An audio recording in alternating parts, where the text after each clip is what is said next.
Hi guys, good afternoon and welcome to CNBC-TV18's Mumbai Newsroom. I'm Pavitra, with me is Sonal, and you're tuned into a very special episode of Mutual Fund Corner. We've been talking about this all through the morning. The Finance Bill 2023 amendment has come through, and that says that mutual fund investments where not over 35% is invested in equity shares of Indian companies will now be deemed to be short-term capital gains. This applies to investments made in or after April 1st, 2023, and will impact flows, like we've been saying, into debt funds, into gold, into international funds as well. Sonal, we've been speaking to experts on this through the morning. I think everybody agrees that this has come as a huge blow to the debt category. And we have, of course, Kirtan with us to answer, how much of an impact it would really be. But, also a lot of viewer queries have come through on this. We do. And Kirtan, thank you for joining us in the studio. We also have Mohit Gang, who's the Chief Executive Officer and co-founder at Moneyfront. So, gentlemen, thank you for joining us. It's been a crazy day, for lack of a better word. We are continuously getting the amendments as far as the finance bill is concerned, but let's stick to the biggest news that caters to our audience on the show as well. Mohit, let me come to you first up, because we know that it is a blow to debt mutual funds. Just some numbers, can you tell us how big of it is as a segment in the overall mutual fund industry, and which are the funds other than debt funds or the categories which get impacted here? Yeah, sure.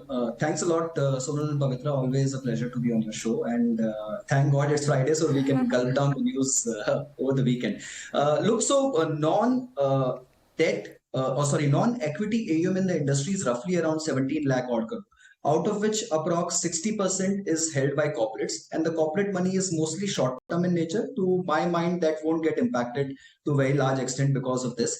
The retail HNI money put together is roughly around 30 to 35 odd percent of this non-equity AUM, which will hugely get impacted. Not the existing flow, but the new flow which will come in, that's what will get impacted. The existing flow continues to enjoy the indexation benefit and continues to enjoy the previous tax regime.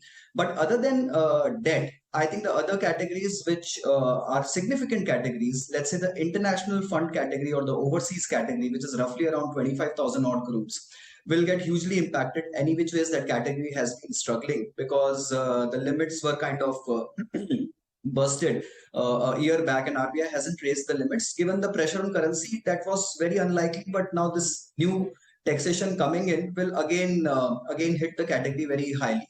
So that's one category. The gold category or the commodities category per se, which is the gold and silver FOF and the ETFs category, that's again around 20,000 odd crore kind of category, which to my mind will get hugely impacted. And I think it's a clear move to move gold assets into SGB or into even the second level impact might be that it just moves into physical gold because of this. But I think these are the three categories which will get hugely impacted: the FOFs, the overseas, the gold, and obviously the entire debt category. All right, that is on the immediate reading of this. Kirtan, coming to you now, we have been talking since 6 o'clock in the morning because of everything that's gone down. And, the key point is that indexation benefit was one of the key reasons, right, that people would look at these categories in the first place, whether it's debt or gold or international. Where do you see money moving from here now? Mohit pointed out a few, but you take us through where do you see money moving immediately? Is it the hybrid category? Is it straight up gold? I think, Pavitra, like you rightly said, that the prime reason why most of this money was coming to debt mutual funds, or even for that matter gold, was indexation. And if you take indexation away, while there are multiple other benefits, but those are not going to appeal the retail investors as such, right? Yeah. So you and I probably in this room may discuss that mutual funds will give us liquidity, which is better than a fixed deposit, or gives us diversification, which is better than fixed deposits. Yeah. But I don't think that really appeals the retail investor. Yeah. The retail wants to see a very clear-cut difference in why do I invest in debt mutual funds versus a fixed deposit, and that's primarily gone for, right? So when I talk about mutual funds, I think there are two things on the debt side. First, if there is a sophisticated investor, that sophisticated investor might still want to stick to debt mutual funds, and I'll tell you why. Let's say if we look at the SBI 1-year fixed deposit today, it is 5.75.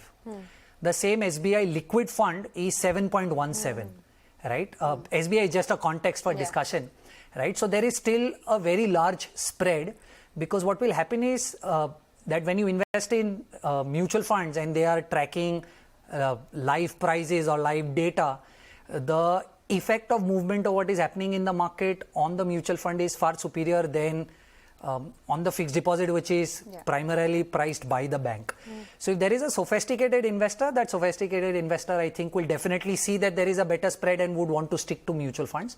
But retail, in my opinion, will shift to, let's say, NCDs or banks. When we talk about gold, I think gold ETF, sorry for making this statement, but I think the market is dead.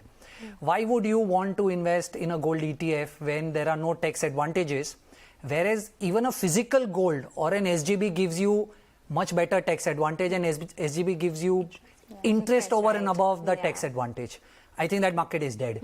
And so basically, I think what will now start happening is that a lot of this money, which was initially proposed to be on the debt side, will start moving to this category called equity savings fund, right? A lot of these balance advantage fund kind of categories will come in, because conservative hybrid as a category is also dead in this ecosystem. So I think a lot of this money will get pushed to equity savings and balance advantage fund category. Okay, so I'll get back to you on that, because we do have a lot of queries coming in from our viewers as well. Kamna Biswas writes to us from Kerala. She asks that in light of proposed amendments with regards to debt mutual funds, international funds and gold funds, of course, what happens to lump sum investments between today and 31st March? Will these qualify for indexation benefits as it is right now? So of course, it's applicable from first, but Kirtan, what do you make of it? Now, even if it's for 10 years, you will not be paying it as per indexation or 20%. Your thoughts here? So Sonal, ideally what will happen is you might see a lot of long-term money now coming in before the 31st of March to make sure that you are able to lock in. So to give you an example, you have a Bharat bond 2031, right? There are, I'm sure, a lot of sophisticated investors who would want to lock in this indexation advantage up to 2031. So I'm sure there is a lot of money that will come in here, but largely from a retail investor standpoint, I think this product is largely non-material going forward. A lot of this money, like I said, will definitely move to fixed income, is because, you know, it is so difficult to convince a fixed income retail investor as to why mutual fund will give them 0.5% more, right, versus a fixed deposit that you know for sure will pay an X amount at the end of the year, right? For 0.5%, which is not very comfortably convenient, or maybe you can't put down a thumb and say you will get this amount, but you largely expect 0.5% more than a fixed deposit.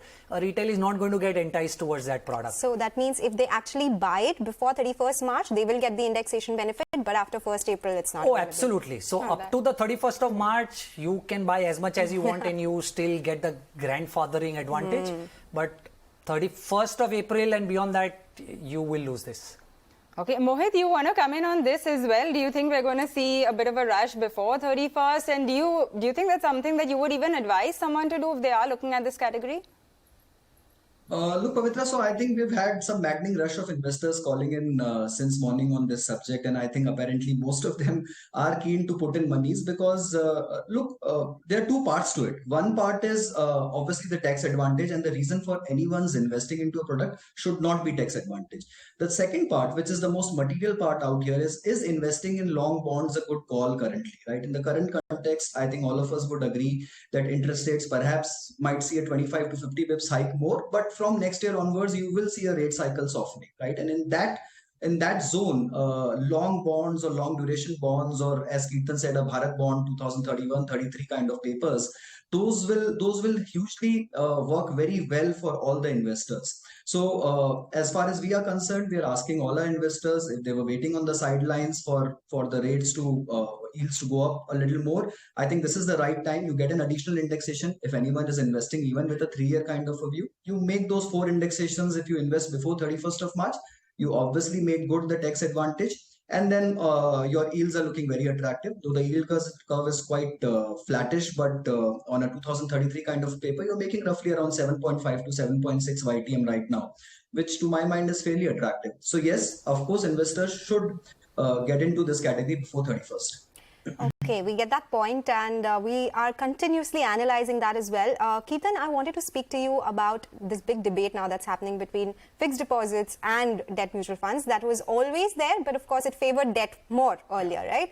So we have a query on just that. Pratik Bhavsa writes to us from Mumbai. He asks if the new proposed amendments will make fixed deposits more lucrative as returns are taxable over a period of FD tenure, which will not be the case for debt right now, or should someone look at some other category overall?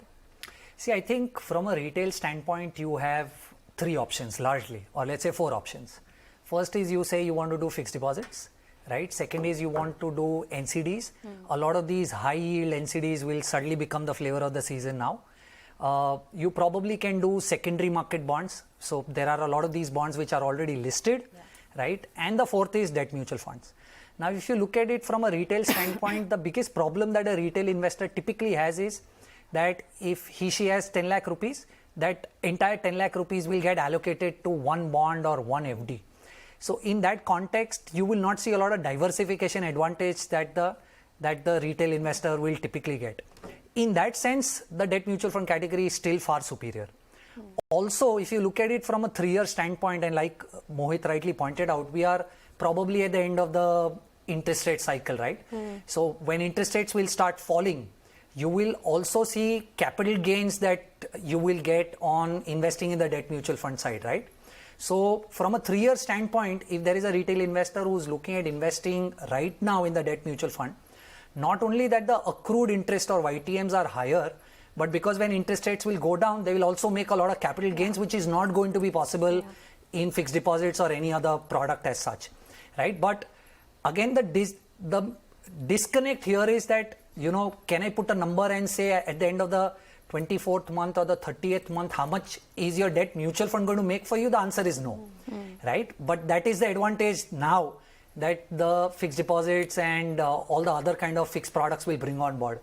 But if you really ask me, I think still from a 36-month standpoint, debt mutual funds are a far better option to invest in versus doing a fixed deposit or any of these secondary market bonds. Okay, Kirtan, you also tweeted on arbitrage, so I'm going to come and ask you on that because, a lot of people don't understand this. So if you could just take us through that.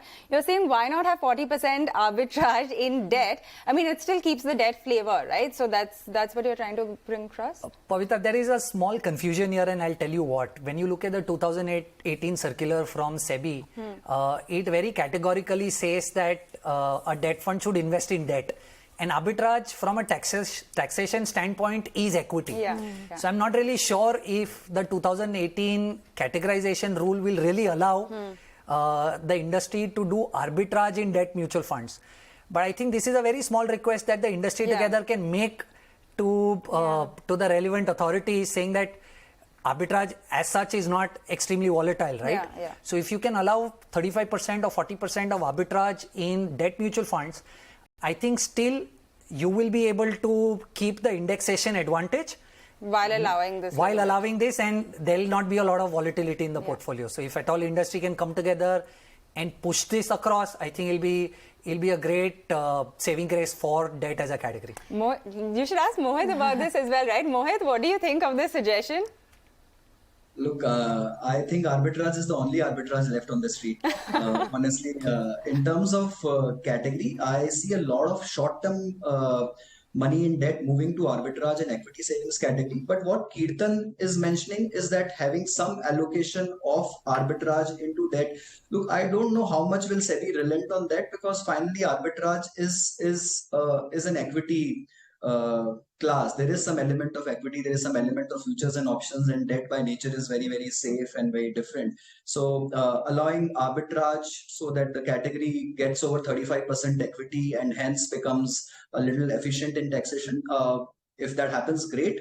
But I think overall, I think the broader context out here, Pavitra, to understand is basically, I'll just take a step back on the previous FD question also. The reason why this is happening is because if you see as a percentage of household savings, fixed deposits were 6.36% last year. They've fallen down to 2.3% this year, which is 2022, right? So this is a big change in the pattern of household savings, and that's what has kind of pushed the finance ministry to take this dramatic step and plug all the arbitrages or tax arbitrages which were available in the system. So my whole sense is this is very difficult that something will be given out or doled out to soften this entire blow. I think this was waiting to happen someday. It's just that it's come out of the blue for all of us. So it has been out of the blue, right? Actually, gentlemen, we are enjoying this conversation. We have to take a quick break, and on the other side, we'll continue and try to address all the queries that we've been receiving as well. Stay tuned for that.